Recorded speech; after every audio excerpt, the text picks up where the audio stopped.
Assalamualaikum warahmatullahi wabarakatuh. Kami dari kelompok 1 ingin mempresentasikan tentang bisnis Amazon dan beranggotakan 5 orang. Amazon yang kita kenal sekarang merupakan buah dari jerih payah dan keringat Bezos dalam membangun dan menerapkan budaya kerja di perusahaan tersebut selama kurang lebih 26 tahun. Bezos merintis Amazon untuk pertama kalinya pada 5 Juli 1994 di garasi rumahnya yang terletak di Bellevue, Washington DC, Amerika Serikat. Modalnya dari uang pribadi Bezos sendiri sebesar $10.000 Amerika Serikat.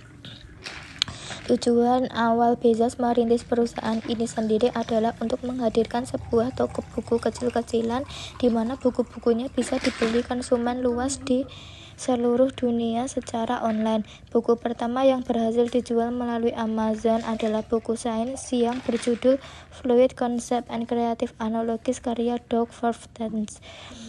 Buku ini terjual pada 3 April 1995 dan versi aslinya masih dijual di situs Amazon. Pada bulan pertamanya, Amazon dikabarkan telah menerima pesanan buku dari 50 negara bagian Amerika Serikat dan 45 negara berbeda di seluruh dunia.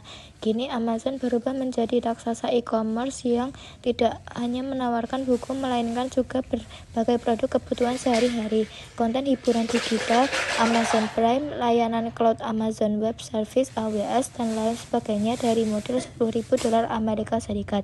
Bezos sukses mengembangkan Amazon menjadi perusahaan dengan nilai kapitalisasi pasar $1.670 triliun Amerika Serikat pada tahun 2021. Ketika pertama kali dirintis, kata Amazon sendiri sebenarnya tidak terpikirkan oleh Bezos.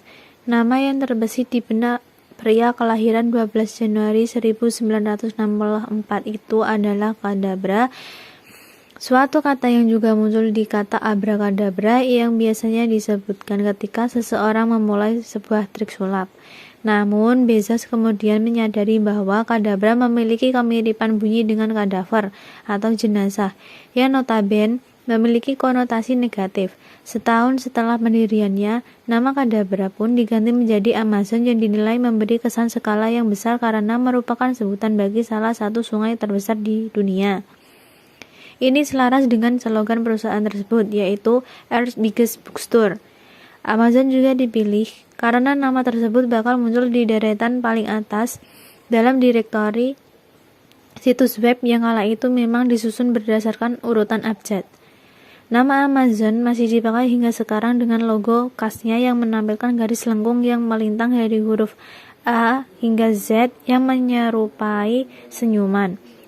Sentuhan ini konon menandakan budaya kerja perusahaan tersebut, di mana Amazon rela memberikan pelayanan terbaiknya bagi konsumen di seluruh dunia supaya mereka bahagia. Tidak ada zona nyaman buat karyawan. Amazon dikenal sebagai perusahaan yang memiliki budaya keras namun efektif. Bezos sebagai pemimpin dikenal tegas dan berani bicara belak-belakan kepada para karyawannya. Ketika ada karyawannya yang melakukan sebuah kecerobohan misalnya, pria berumur 57 tahun itu bisa saja mengatakan, "Apa kau malas atau yang tidak kompeten?" langsung di depan muka karyawannya. Karakter semacam ini tentunya berpengaruh terhadap budaya dan aturan kerja di perusahaan tersebut yang dituntut keras sejak dulu, di mana tidak ada zona nyaman bagi seluruh karyawan. Setiap 2 tahun sekali misalnya, seluruh karyawan Amazon termasuk Bezos sendiri memiliki kewajiban untuk bekerja di bagian customer service. Hal ini bertujuan supaya mereka tahu bagaimana proses layanan konsumen di perusahaan tersebut. Contoh lain adalah ketika ada sesi rapat di mana karyawan Amazon tidak menggunakan presentasi melalui modul PowerPoint atau PPT, tiap rapat di perusahaan ini konon dimulai dengan sesi membaca materi yang bakal didiskusikan selama 30 menit. Setelah itu, para peserta rapat baru bisa berdiskusi secara kritis dan menyampaikan ide-ide kreatifnya. Tidak hanya rapat, kerasnya budaya kerja di Amazon juga tercermin di jam kerjanya. Pada libur Natal 1998 lalu misalnya, seluruh karyawan Amazon harus lembur untuk melayani pembeli yang meludak. Bahkan, banyak dari mereka yang mengajak kerabat dan keluarganya demi membantu memenuhi lonjakan permintaan. Budaya kerja yang dicanangkan Bezos ini akhirnya membuat para karyawan terampil dan pelajari nilai-nilai penting dalam jalannya sebuah bisnis di suatu perusahaan. Beberapa dari mereka bahkan merintis perusahaan teknologi lain yang populer hingga kini, seperti Jason Kilar yang merintis platform streaming Hulu, hingga Carly Giver yang membuat situs tanya jawab populer Quora. Kemudian ada situs web Findary.com yang dirintis oleh Craig Linden, Pro.com yang dibuat oleh Matt Williams, Foodistar.com yang diciptakan oleh Barnaby Dorfman, dan beberapa layanan berbasis situs web lainnya yang digagas oleh mantan karyawan Amazon.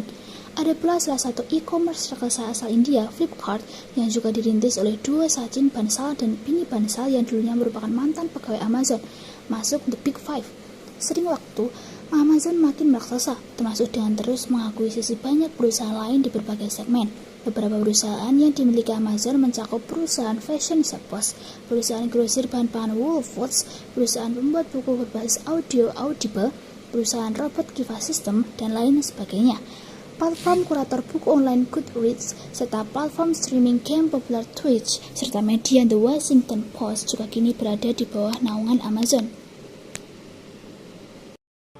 15 perusahaan selain Amazon yang dimiliki Jeff Bezos. Amazon juga memiliki saham 10% di North American E-commerce yang mencakup saham dari perusahaan-perusahaan retail besar seperti Office Depot, Staples, Apple, Dell, hingga Walmart.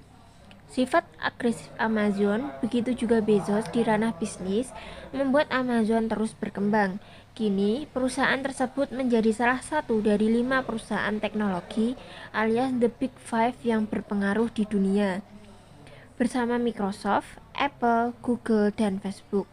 Pada 1994, Jeff Bezos membuat Amazon. Dia memilih lokasi Seattle karena bakat teknis Microsoft berlokasi di sana. Pada Mei 1997, organisasi ini menjadi publik. Perusahaan ini mulai menjual musik dan video pada tahun 1998, di mana ia mulai beroperasi secara internasional dengan mengakuisisi penjual buku online di Inggris dan Jerman. Tahun berikutnya, organisasi ini juga menjual video game, elektronik konsumen, barang-barang untuk perbaikan rumah, perangkat lunak, permainan, dan mainan di samping barang-barang lainnya. Pada tahun 2022, perusahaan memulai Amazon Web Service atau AWS yang menyediakan data tentang popularitas situs web, pola lalu lintas internet, dan statistik lainnya untuk pasar dan pengembang. Pada tahun 2006, organisasi ini mengembangkan portofolio AWS ketika Elastic Compute Cloud atau EC2 yang menyewakan daya pemrosesan komputer serta Simple Storage Service atau S3 yang menyewakan penyimpanan data melalui internet tersedia. Pada tahun yang sama, perusahaan memulai pemenuhan oleh Amazon yang mengelola inventaris individu dan perusahaan kecil yang menjual barang-barang mereka melalui situs internet perusahaan. Pada 2012, Amazon memiliki Kiva System untuk mengotomatiskan bisnis manajemen inventarisnya, membeli rantai supermarket Whole Foods Market 5 tahun kemudian pada 2017. Faktor bisnis Amazon. Faktor internal. 1. Rantai pemasakan dan distributor yang kuat dan andal. 2. Amazon mampu mengembangkan teknologi perangkat lunak yang melampaui standar persaingannya. 3. Pengenalan pengguna perusahaan yang juga ditujukan untuk memberikan pengalaman pelanggan yang paling nyaman. 4. Perhatian yang sangat mendalam yang diberikan kepada layanan pelanggan juga sangat berharga. Faktor eksternal. 1. Mempertimbangkan ancaman pendatang baru. 2. Mempertimbangkan daya tawar pembelian. Sekian presentasi dari kelompok kami. Wassalamualaikum warahmatullahi wabarakatuh.